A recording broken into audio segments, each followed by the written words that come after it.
Professor Let Shambhu. us I'll know. hand over to you. Yeah. No problem.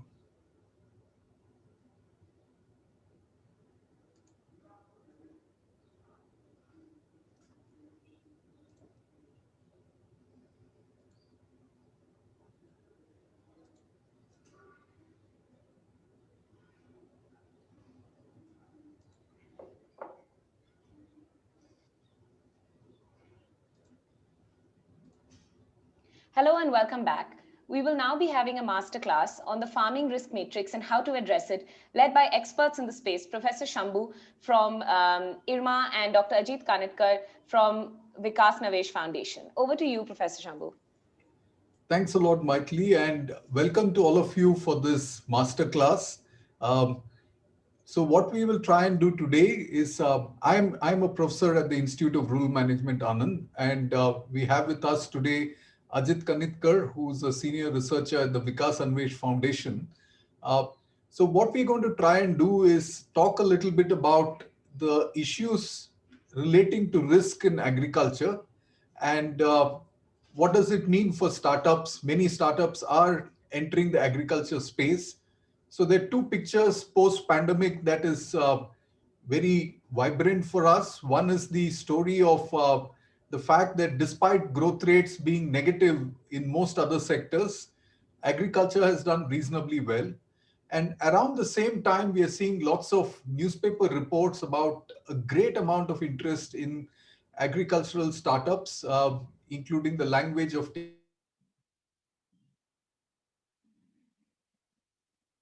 So we just want to open up these discussions by understanding the role of risk in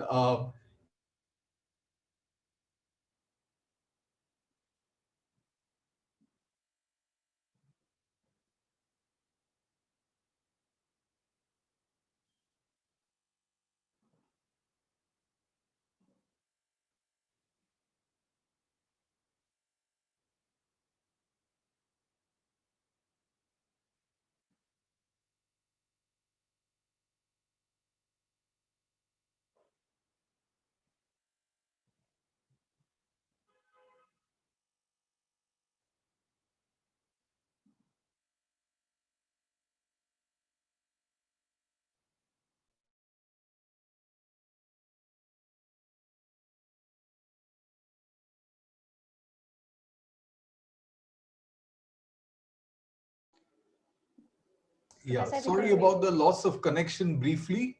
Yeah, so let's just No, get, you are audible. Shambhu, you are audible now.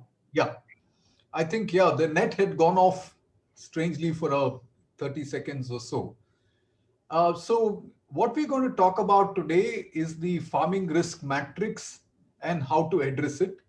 It's a rather big issue, which I don't think we're going to resolve everything in the next 50 minutes or so. But broadly, let's understand the dimensions of what constitutes risk here. And just to start off, to understand agricultural risk, I think you read the newspapers at any point in time, you will see reports of various kinds of risks. And newspaper reports will tell us that unseasonable rains has caused a loss of the standing crops of, let's say, 4.5 lakh hectares in Maharashtra, 8 lakh acres in Medak. This happened in October, not too far away. And at any point in time, whether it is excessive rains at the wrong time, or hailstorms, which happened recently in Bundi in Rajasthan. And, the government kind of responds to this in terms of, in some sense, a crop assessment that is done. And sometimes there is a relief package. Not all farmers are able to benefit from this risk. But the main point we need to appreciate here is that this risk is frequent, it continues, especially with climate change, it's increasing. And unlike other industries, agriculture, this is a regular kind of feature. And some of it is controllable, some of it is not. And I think it is in this context that we need to see the agriculture as an enterprise very differently from other kinds of enterprises. Broadly speaking, I think this trend has been understood both by the government and other players. So the fact that we are moving from a paradigm where agriculture meant trying to buffer our resources, uh, and with a strong production-centered focus, there is a shift over a period of time where we are talking of agriculture as an enterprise. And that's one of the strongest message that's coming out through the Doubling Farm Incomes report. And there is almost a full book or a full chapter and the volume on risk management in agriculture in this particular volume, volume number 10, which says agriculture requires a safety net against nature's inclemency, and capacity building is required to handle many of these man-made risks. So the kinds of risks are described to a certain extent in the report, and I will not go through all of them. You have hailstorms, cyclone, drought, heat waves, seawater intrusion, poultry getting affected due to bird flu, and so on.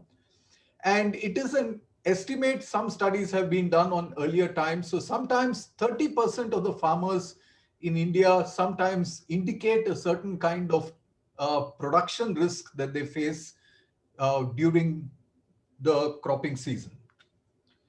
So the risks can be distributed in some sense in terms of pre-production, during production, and also post-production. So after producing their produce, whether it's onion or tomato, to take it to the market, the lack of proper infrastructure and warehouses can also affect the production, and the market linkage is related to that as well. Uh, Technically, I think what we are now clear about, and any amount of literature on agricultural risk, is getting more and more specialized. We know much more about agriculture risk. There are many models that have worked on trying to understand climate prediction or a contingency crop plan. Can we have an early warning system, etc. So while some of these have helped to save lives, uh, the actual on-field experience in trying to translate this into saving livelihoods, which includes the crops, is still at a at an early stage. Crop insurance, earlier only 5% of the farmers in India were covered by crop insurance. The coverage has increased, but their ability to realize the loss and the payments in time, there's still serious challenges with regard to that. So overall, I think, just to give a quick overview, our knowledge on agricultural risk is continuously increasing from the academic side. We have technical resources, good weather stations, good meteorological predictions, etc. But how much of this is actually translating into decision making for farmers on a real-time basis? There's still a fair amount to go in this direction. Uh, One way of trying to understand risk is, small enterprises and startups have a role in this process of mitigating risk? And what I'd like to do is to share with you a recent publication, not so recent, about a year and a half now, uh, which Ajit Kanitkar and I put together. There are 15 cases of Agri-based social enterprises which have been in operation for over 3 years minimum. And we would like to try and present how do these social enterprises look at the issue of risk. As you can see on the right-hand side, these social enterprises have been spread across the country. And I'll take a couple of examples and I will then leave it to Ajit to speak a little bit more about them. So most of these are the set of the 15 cases, many of them set up as private enterprises in different sectors, one in dairy as well. And one in particular, SkyMet, the case talks about, their experience in trying to provide relevant knowledge for farmers through their services. So I'm going to talk about two such enterprises. The first one is related to the kind of discussion we are having with regard to the Farm Bill. The biggest challenge often is that there is a requirement from a climate point of view and other ways as well to move away from the rice wheat system. So if we want to diversify the crops, even if it is in Punjab, Haryana, Western UP or other places, this process of moving from one production system which farmers have gotten used to try and move to another system raises a lot of challenges, including the risks of transferring from one system to another. And in this process, there is a role for technology and to try and create the right kind of technology which is both user friendly, effective, and not so costly to the farmers is something that one such enterprise, Earth 360, based in Anantapur district, has worked on. And once this social enterprise got interested in this project, they had to rejig many of the existing production systems so that the farmers could start growing millets in a much more sustainable manner and have their millets processed and take these millets to the consumer with the increasing demand for healthy food and nutraceuticals. So that might require a rejigging of the machines. You're seeing a grader here, a huller here, all of which have been developed to try and see to it that these technologies need to work beyond the rice and wheat kind of grains. Now, the main point that the key learning here is that an enterprise that needs to get into this space might have to engage, in some cases, even create the whole ecosystem. So when you're working with farmers, with the farming community, you may have to actually look at the whole value chain, which includes appropriate seeds, agricultural knowledge, processing machines, providing recipes for consumers, and so on. So how does an social enterprise look at the larger picture and see its own niche in this particular case? Once you're able to set up those trends, there are many other enterprises that might ape you. But this creation of this ecosystem is very critical. The second example I'd like to speak about is an enterprise that was incubated by Wilgrow. It's a case of Satish, who used a bit of his technical skills to develop an important tool for the farmers so that the farmer has some control over the amount of water and the timely fertigation or application of fertilizer and water in the fields, a range of technologies using smart controllers. It is in some sense Atmanirbhar to replace, otherwise the costly models that exist from Israel. There is a fascination with Israeli technology and so on. And this seems to be doing well at the farmers level. And this is a critical issue. India uses 80% of its groundwater for agriculture, and a very critical challenge. But unfortunately, our public policies are not in favor of these kinds of resource conserving technologies, which can actually contribute to the farmer welfare as well as help us in terms of a sustainable solution.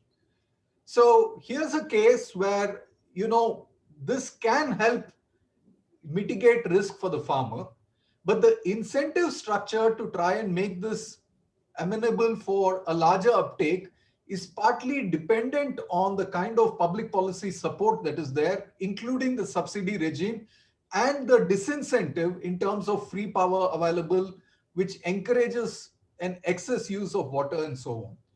So the key point here is that the agricultural social enterprises will need to engage with the policy ecosystem that can enable a movement towards greater sustainability in the days to come. So these are two examples which talk about risk, but they are very, very tangible, almost nuts and bolts kind of strict engineering. So there is technology in what today is called agri-tech, but the way technology is understood in these two examples are slightly different from the way we are understanding technology in the recent spurt of agri-tech that we are talking about. In the last couple of years or few months, even literally, we've had a series of reports that talk about the agribusiness ecosystem. Just to give you one glimpse from the Ernst& Young report on agri-tech towards transforming Indian agriculture, the important part of this story is one, of course, to re-emphasize that India is largely a small and marginal farmer story, and 89, 86% or so is of small and marginal farmers who own about less than half of the overall cropland. And in this agri value chain, while there are lots of people at the agri input side in terms of penetration and so on, it's actually in the production side that the penetration is still a bit on the lower side. In transportation and making things further and retailing, again, retailing doesn't seem to be as organized as the rest. And probably there is a role for some of these intermediaries listed here. You could add also social enterprises in this particular story in trying to realize what might be the future of agriculture as we go along. Uh, so just to, this is my second last slide. The FICCI recently brought out a report on agri startups, and we were doing a very quick understanding and analysis of what these agri startups are. In the list of 100 that they featured, digital agriculture is a predominant part of these agri startups, 36 of them, market access about 29, farming as a service, or FAS as it's called, is 6, and there's some in mechanization. Most of them are young and ready. Many have started in the last 4 to 5 years, almost, for which we could get data. 66% have been in the last 4 years after 2016.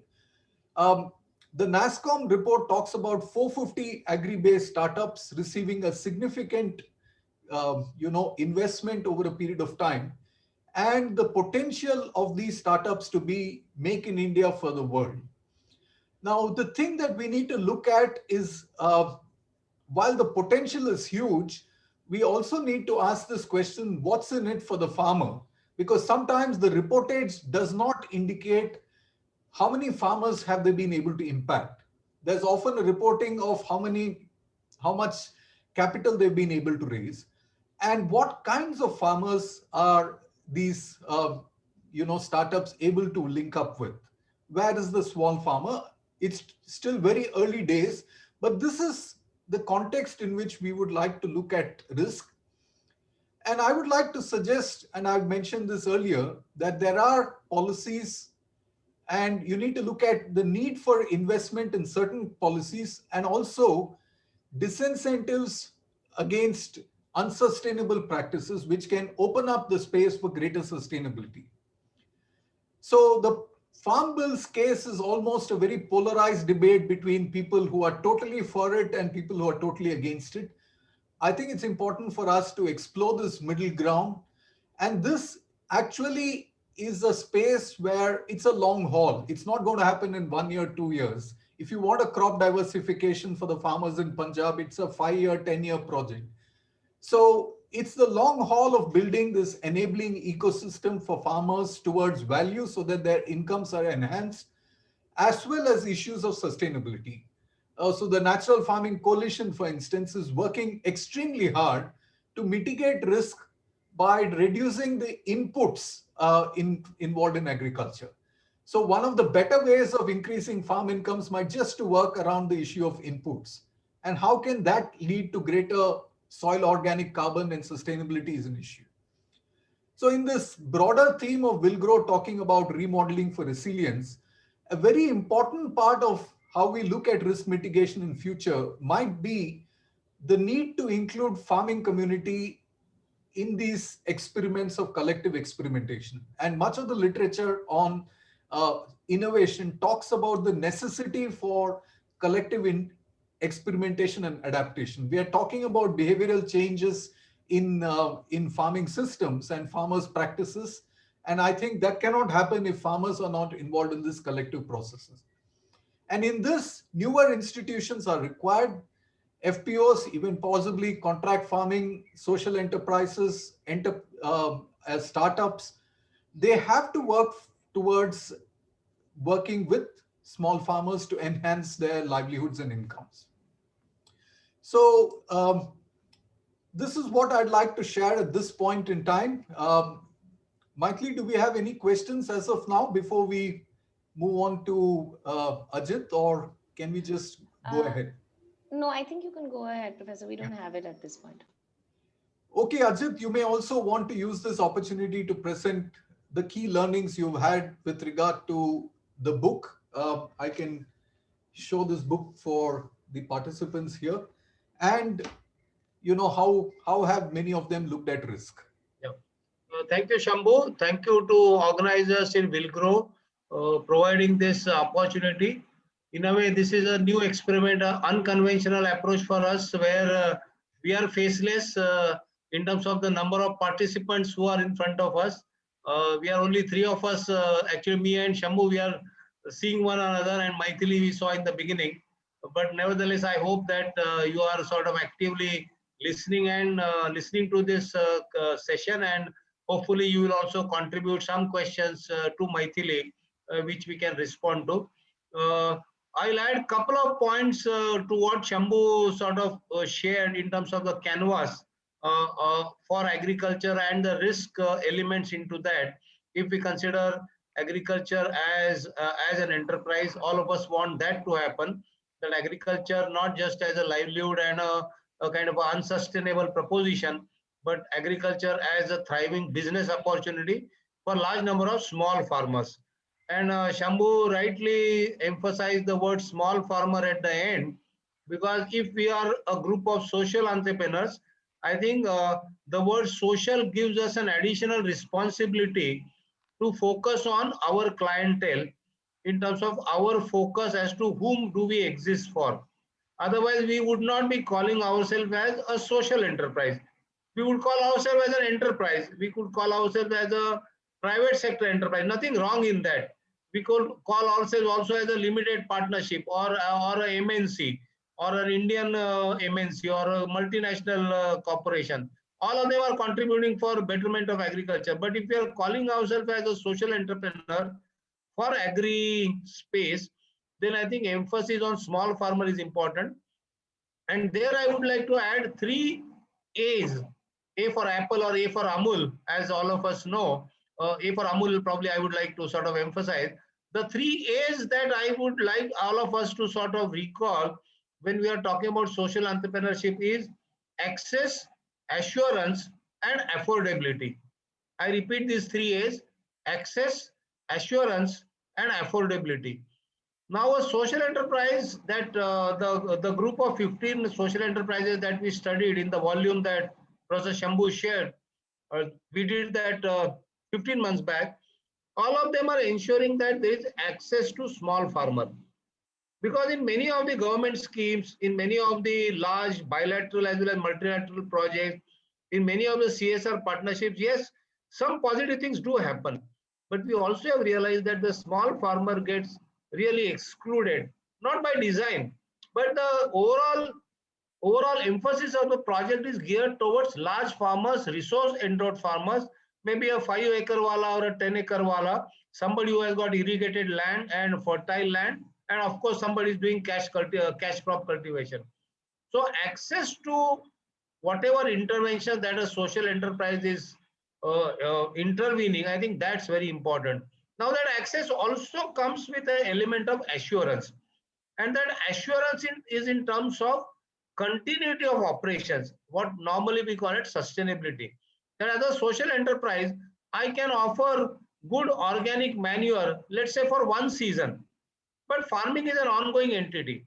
I need that organic manure for the next season. If some social entrepreneur has provided me with a new kind of a biological compound and that enhances productivity and is a good substitute for chemical or conventional fertilizers, then I need to be sure that this biological combination is available to me for the Rabi season, and after the Rabi season, probably later for the next Kharif season, and so on and so forth.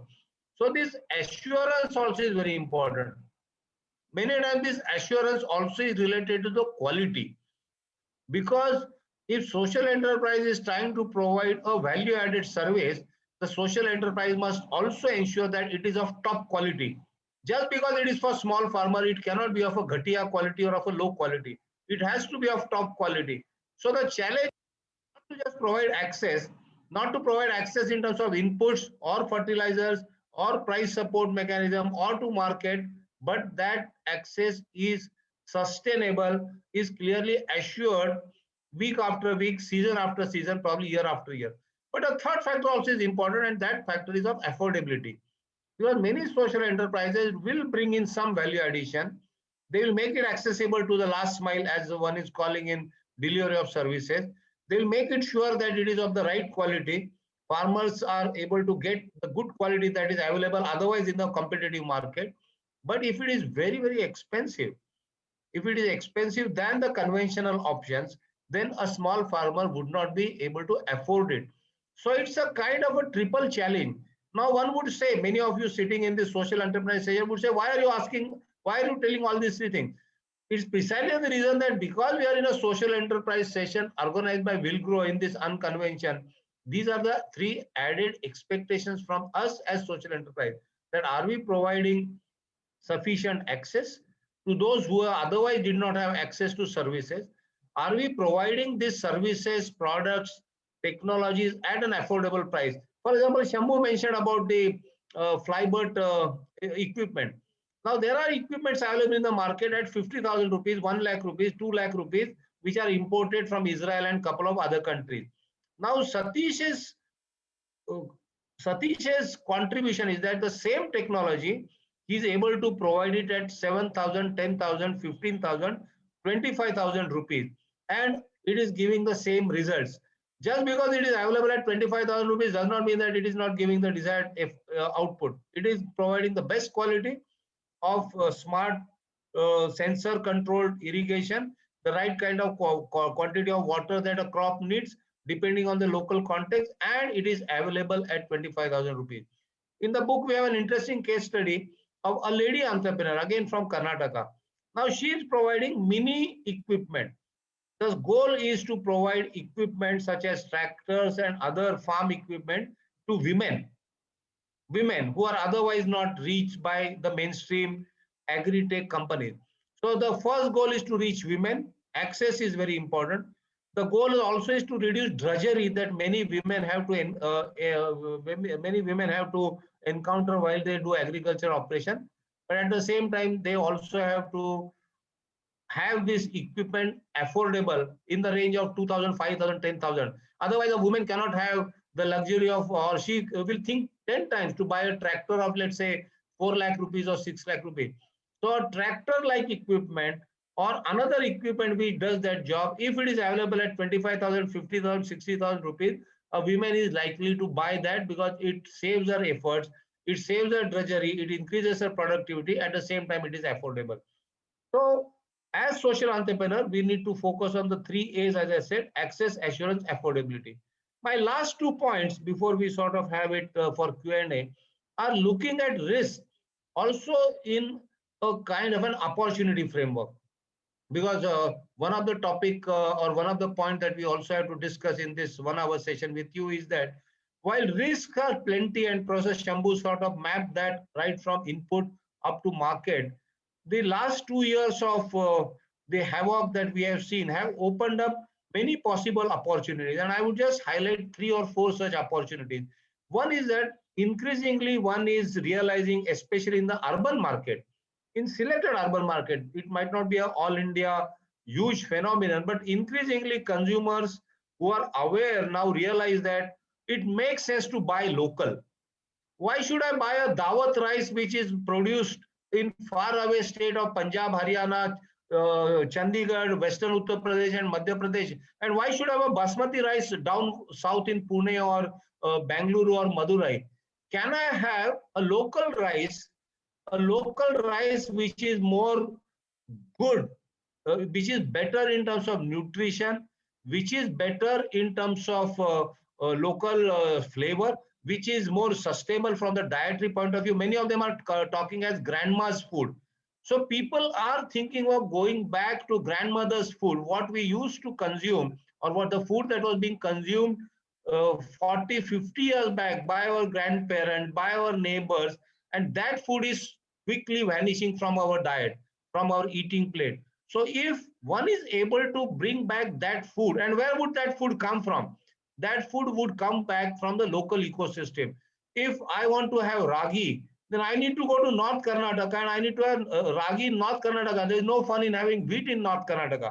But let's say if I'm in Uttar Pradesh, it makes sense for me to have Madhya Pradesh wheat there. So essentially, one is trying to look at a new opportunity in terms of diversified food, local food, food which is nutritious, food which is sourced from directly from farmers. And many of you would have heard the word traceability. I want to find out who my farmers are.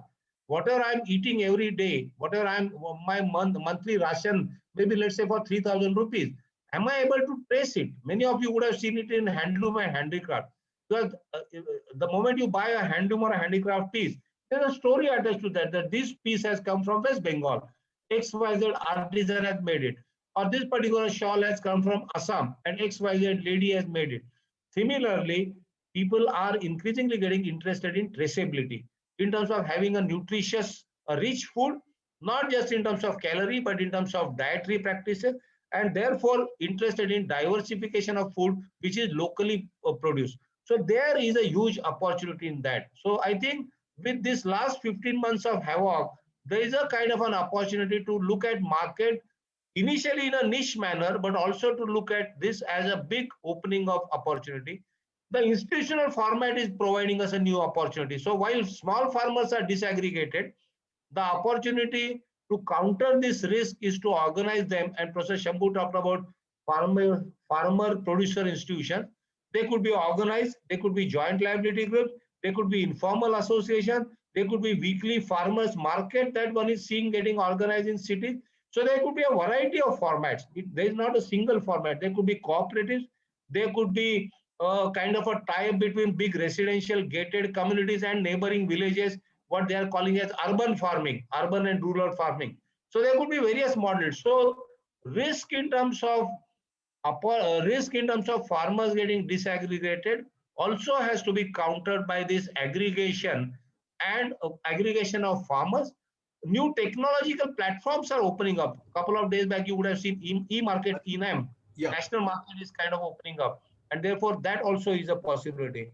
Well, last point, and then probably I will stop here, is in terms of looking at the pain points.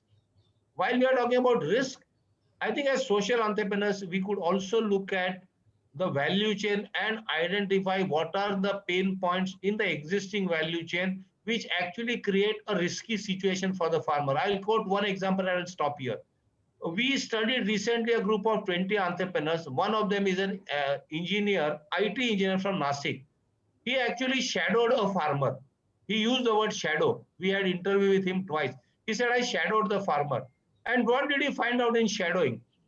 He found out that this particular farmer producing tomato, staying 10 kilometers from the processing plant, on one particular day, he had a half truckload of tempo tomato and he was waiting 8 hours in the queue outside the processing plant. I repeat again, this particular farmer producing tomatoes had loaded half truckload of tomatoes in his tempo 5 ton 7 ton and was waiting 8 hours outside the tomato processing plant.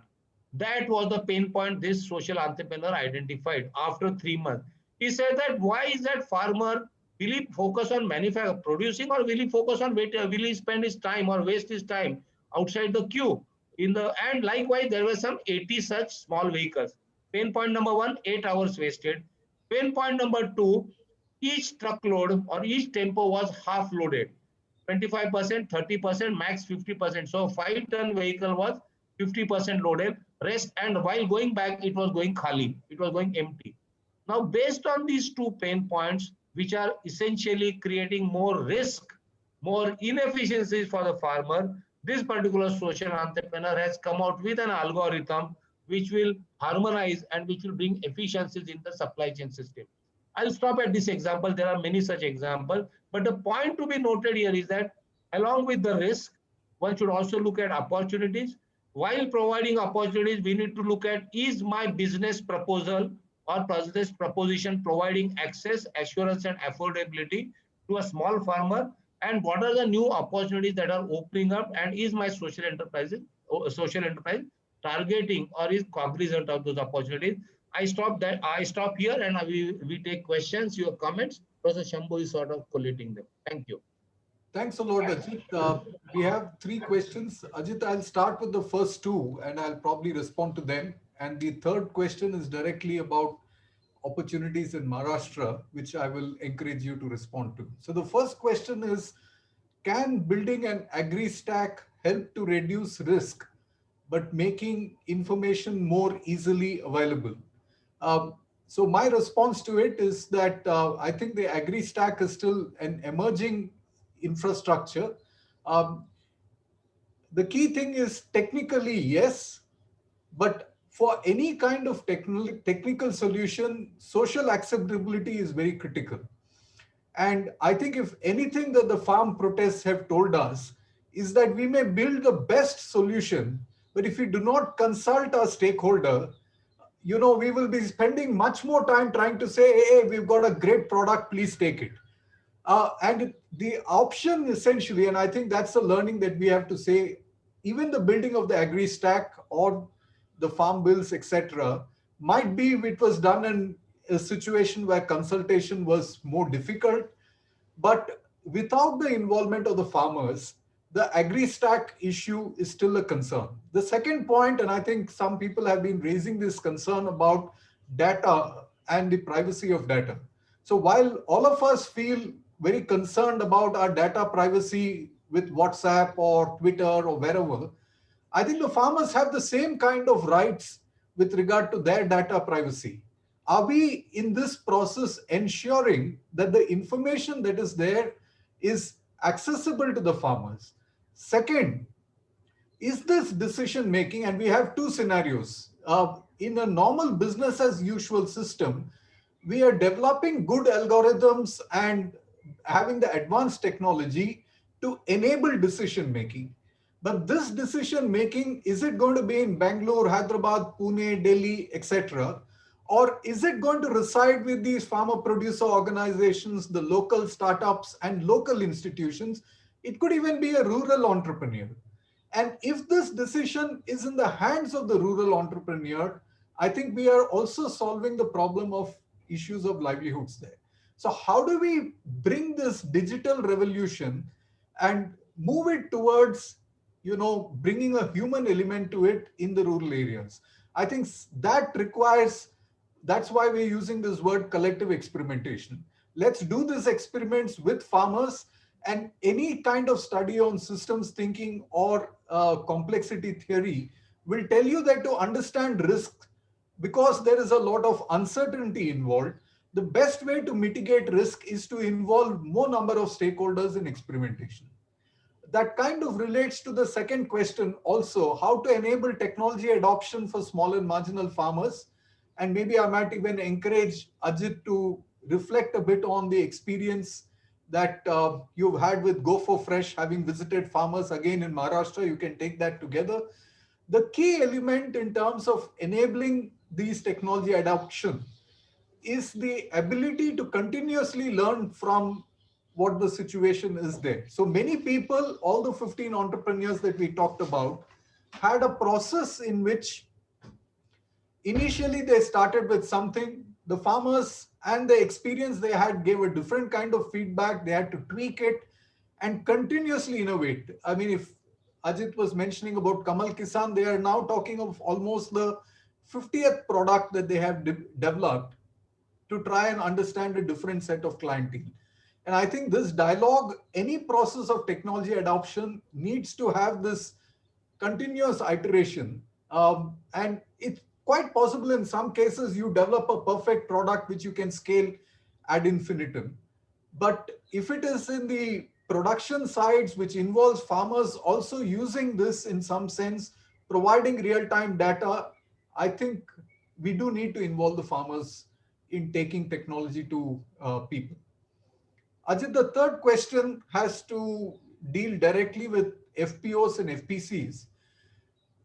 The question seems to say, the questioner says FPOs and FPCs have really picked up only in Maharashtra. Do you think it will work as an institutional setup? If yes, why is it not picked up in other states? Of course, there is an assumption that it's picked up in Maharashtra. Numbers wise, yes, but maybe you have more ground level experience to reflect a bit more. Yeah, thank you. Uh, I think FPC as a movement is kind of spreading across the country. Maharashtra, probably you are seeing a lot of positive news about it. Madhya Pradesh has actually, Madhya Pradesh was the pioneer, I would say. It started about 10-12 years back with one of the donor supported projects in Madhya Pradesh as also in Bihar. Then it spread up. It spread in the rest of the states in the country. So Madhya Pradesh has a very thriving kind of a farmer producer company movement. Gujarat has, Maharashtra as the person who has raised this question has. Probably what you are also referring to is a federation of FPCs. So whereas an individual FPC is, let's say, of 10, 15 villagers, about 500, 700, or maybe even 300 to 1,000 farmer producer members, having a turnover of 1, 2, 3, 5 crore.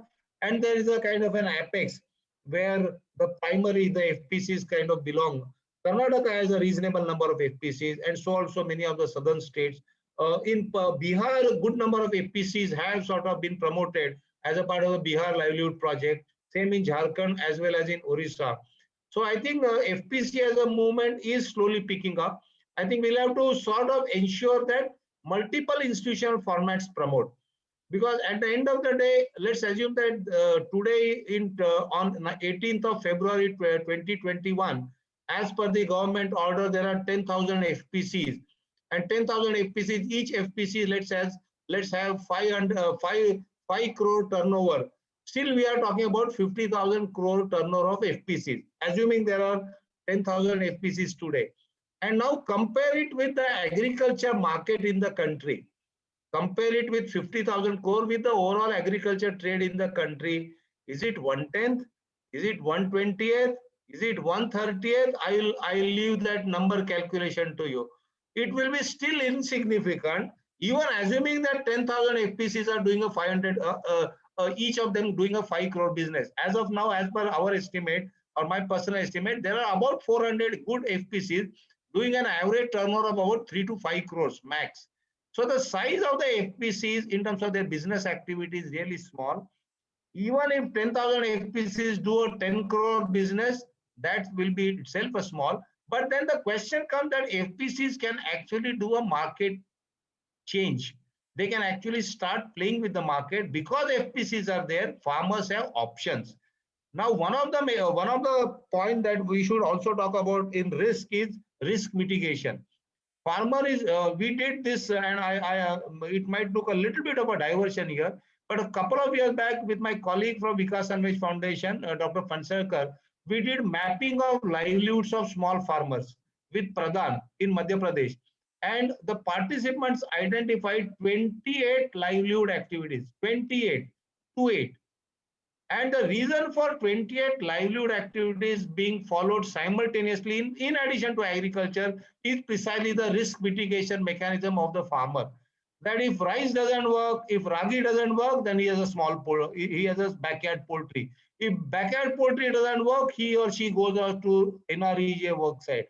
If NREGA job sites are not open, I go to a nearby town for migration, or I do a little bit of activity on my neighbor's field and I get partly paid, so on and so forth. I need not get into that. So one of FPCs will have a major role to play in terms of opening up an institutional platform, a different platform from mandis, a different platform from private sector, so that like you and me in cities have 2 or 3 credit cards or 2 or 3 bank accounts. I have a salary account, which is a saving account. I have a credit card ke liye alag account, and I have a FD account. So likewise, a farmer could definitely have 2 or 3 marketing channels. FPC as his own institution will be a strong marketing option. If FPC does not work, he would continue to have some linkage with the trader in the mandi. There is another option, and could be a private sector player coming directly into the village, and some market surplus he or she might market on one's own. So therefore, I think FPCs have a long way to go, but along with FPCs, we should also promote cooperatives, informal farmer groups, and so on and so forth.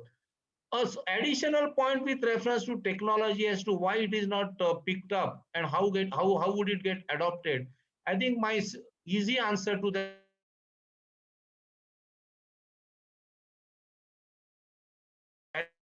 is money into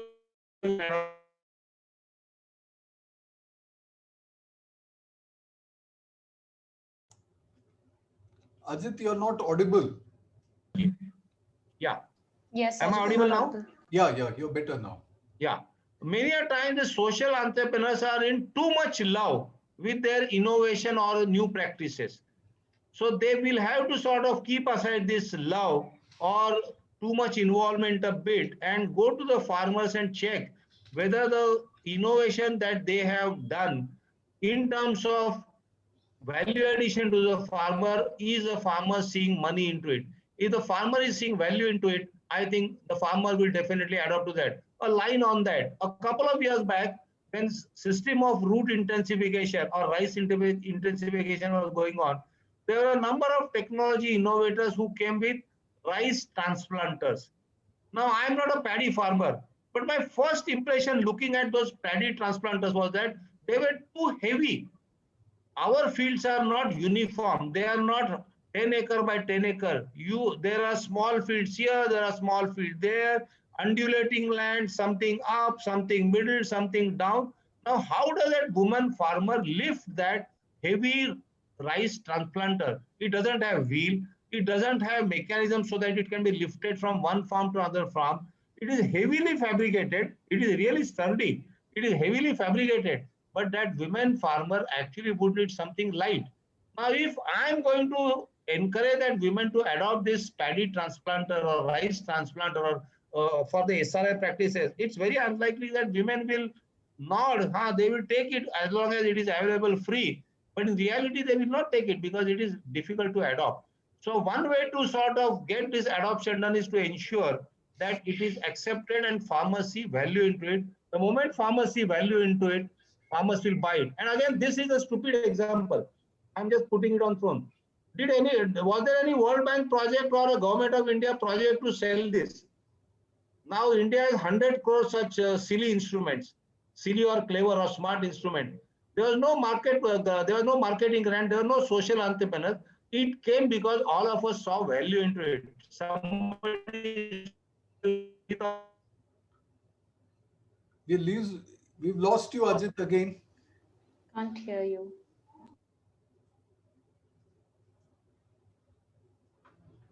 Ajit, we can't hear I you. made my points. Yeah.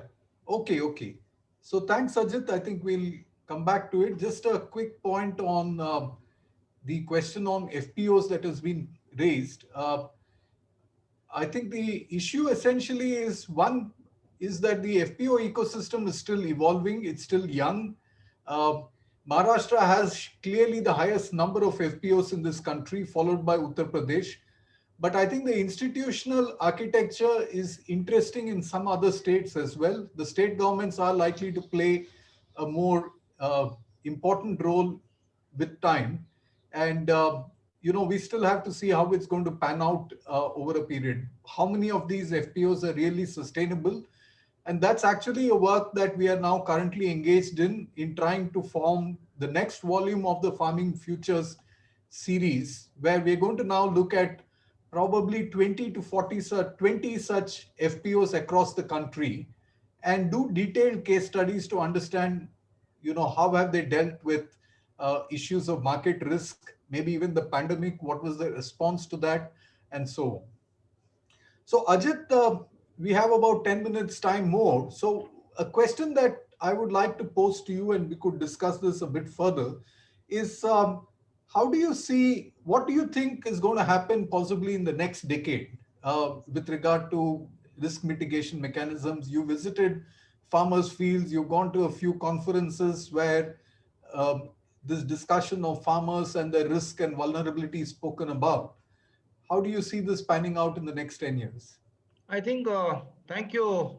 I hope I'm audible now. Yes, I yes. think one clear trend that is visible in last 10, 15 years, and many of us are seeing in our lifetime, is that uh, our dietary habits are certainly changing and diversifying.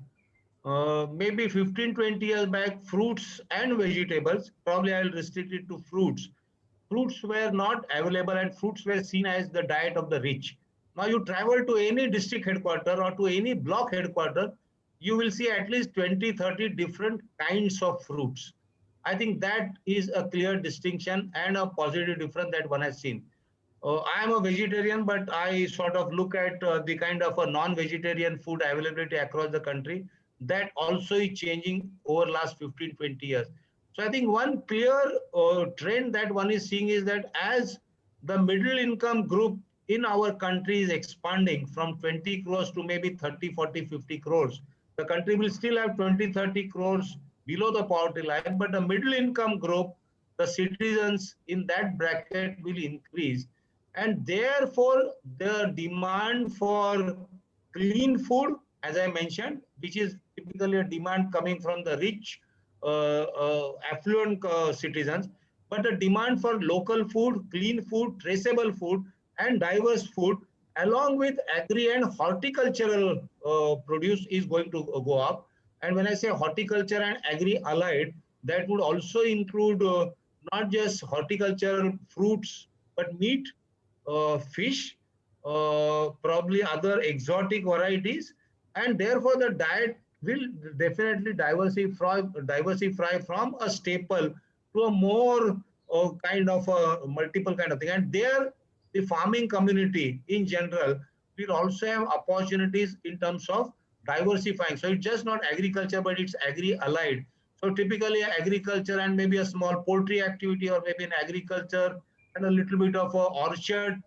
There are already some experiments in agroforestry, which also are not scaled up to that extent.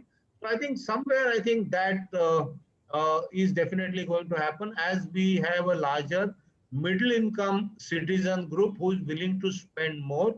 Concern about food quality will definitely is going to be on the rise, and therefore, as I said, organically produced food, or less chemical food, or less pesticide free food, because already there are some studies in terms of pesticide bad effects on health and hygiene of our mothers, of infants, inducing carcinogenic elements, and so on and so forth. So I think clean food is also going to happen. But at the same time, as some of the researchers have been arguing, that some part of skilling has to happen, and that's a little bit controversial also, but some part of the workforce also have to get into agri, non-agri activities, what one is calling as non-farm activities. I'm not a big fan of processed food, because I think as a country we have huge diversity, and therefore whether we should really go into the agro-processed way, I have my own hesitation. But efficient supply chain practices, already I have read a couple of papers on blockchain technology. I was thinking that blockchain technology is only applicable to automobile and space and these kind of things, but already one is talking about blockchain technology, using technology platforms for efficient transportation and reducing wastages in transit, so that whatever is produced, let's say in Guntur, is available in Gujarat maybe in 48 hours. Why not? And if a fresh commodity is available, one would actually benefit from that, with increased transportation also happening across the country, with the road network speeding up. So I think those are the kind of opportunities that one will see, that distances will get shortened, and therefore local demands, while they are important to be met by local supplies, the distinction between at least the local and the regional might also get a little bit blurred, if not local and national and international. That's a little bit, yeah. Thanks, Sajid. I think I'll respond to the other question relating to the earlier question as well. What do you think are the few trends in the farm sector that will reduce risk? Is it going to be satellite information, protected, cultivated, biomodified seeds, etc.?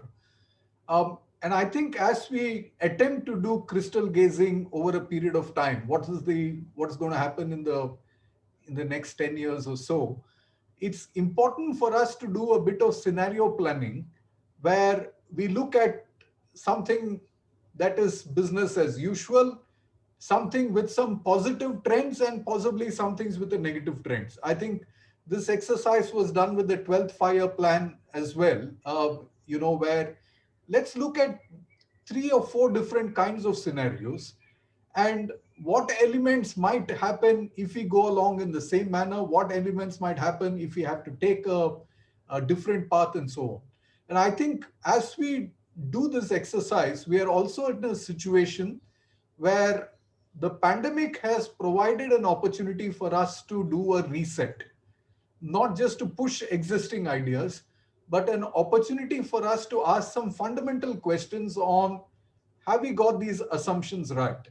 And what are the immediate trends that are emerging? Ajit was referring to the question about safe food. Consumers' interest in safe food has increased. Consumer spending patterns are likely to change. Agriculture has been the silver lining in the last 1 year, keeping our economy growing. Can agriculture continue to do so? This is the question. And if it has to do so, what are the things that need to happen in this process? What kinds of technological information can make a difference? And I think there's a range of options that you have suggested here. But again, I would like to just emphasize that, is it possible for this real-time data to be used by people in rural areas, and that is in an accessible format?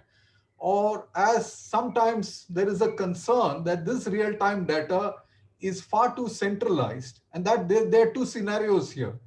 You can use technology to create a decentralized architecture where the number of decision makers are diversified and dispersed, as opposed to creating a technology architecture which is highly central. And I think my personal preference will be to the former, where technology is an enabler to human activities, and more people are involved in decision making with the right kind of information on their farms, on their water, and how much they're using and how much they're not using, the kind of water literacy and other issues that might come up. So I think we probably are looking at a range of such opportunities in this process. Uh, so I think just to kind of wrap up this discussion, we started off talking about agricultural risk in general, and especially in the discussion relating to remodeling for resilience and scaling up. I think without a discussion on risk, it will be difficult for us to plan our futures ahead. In the context of the unconvention and the role of startups of a different kind, possibly, the pandemic has one, it's important to understand agriculture risk. Two, we need to understand what kinds of scenarios are possible through the disruption that we've had due to the pandemic, and if this entails us asking some fundamental questions, it is important to do so. The third is to see that whatever decisions we take, we do it in consultation and in collaboration, and involve stakeholders, especially the end users, in these kinds of experiments. This is something that the startup architecture has taught us, the importance of end user collaboration. I think the user experience needs to be translated in agriculture, where farmers are seen as an important part of their own futures. Thank you very much for listening to us. Thanks a lot, Ajit, for your insights. And over to you, Maithili. Thank Thank you you. so much, Professor Shambhu and Dr. Ajit, for that session. Up next, we have 2 interesting sessions coming up for all the entrepreneurs out here. A panel discussion on access to credit, innovations in financial inclusion, and a masterclass on the nuances of working with the public healthcare system. Also, please head over to the networking lounges to meet Vikram from Capita and the team from Renew Power. Thank you.